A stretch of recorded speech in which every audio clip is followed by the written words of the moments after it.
ಶಾಲಾ ಮಕ್ಕಳ ಕೈಯಲ್ಲಿ ಶೌಚಾಲಯ ಸ್ವಚ್ಛಗೊಳಿಸಿರುವ ಘಟನೆ ವಿಜಯನಗರ ಜಿಲ್ಲೆಯ ಹಗರಿಬೊಮ್ಮನಹಳ್ಳಿ ತಾಲೂಕಿನ ಹಂಪಾಪಟ್ಟಣ ಗ್ರಾಮದ ಸರ್ಕಾರಿ ಹಿರಿಯ ಪ್ರಾಥಮಿಕ ಶಾಲೆಯಲ್ಲಿ ಬೆಳಕಿಗೆ ಬಂದಿದೆ.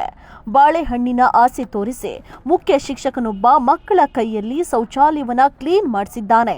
ಮಕ್ಕಳಿಂದ ಈ ತರಹದ ಕೆಲಸವನ್ನ ಮಾಡಿಸಬಾರದು ಅಂತ ನಿಯಮ ಇದ್ರೂ ಕೂಡ ಆ ನಿಯಮವನ್ನ ಗಾಳಿಗೆ ತೂರಿದ್ದಕ್ಕೆ ಪ್ರಶ್ನೆ ಮಾಡಿದ ಯುವಕನ ಮೇಲೆ ಕೇಸ್ ಹಾಕಲಾಗಿದೆ. 307 ಅಟೆಂಪ್ಟ್ ಟು ಮರ್ಡರ್ ಕೇಸ್ ಹಾಕಲಾಗಿದೆ.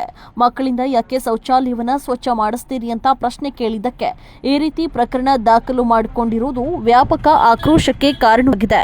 ಇನ್ನು ಶಿಕ್ಷಕನ ವಿರುದ್ಧ ಗ್ರಾಮಸ್ಥರು ಕ್ಷೇತ್ರ ಶಿಕ್ಷಣಾಧಿಕಾರಿಗೆ ದೂರು ಸಲ್ಲಿಸಿದ್ದಾರೆ.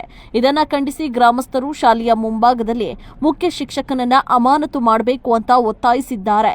ಇಂತಹ ಶಿಕ್ಷಕ ನಮ್ಮೂರಿಗೆ ಬೇಕಾಗಿಲ್ಲ, ಕೂಡಲೇ ಇವರನ್ನ ಅಮಾನತು ಮಾಡಬೇಕು ಅಂತ ಪಟ್ಟು ಹಿಡಿದಿದ್ದಾರೆ.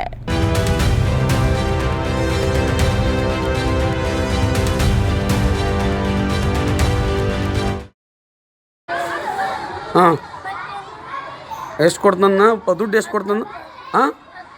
10 ರೂಪಾಯಿ ಕೊಡ್ತಾನ. ಮತ್ತೇನು ಯಾವ ಹಣ್ಣು ಕೊಡ್ತಾನ?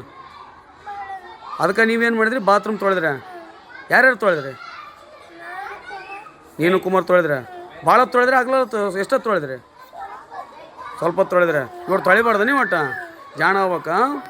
ಯಾರನ್ನ ಕೇಳಿದ್ನಪ್ಪ ಅಂದ್ರೆ ಅಷ್ಟೇ ಹೇಳೋಣ ಏನಂತ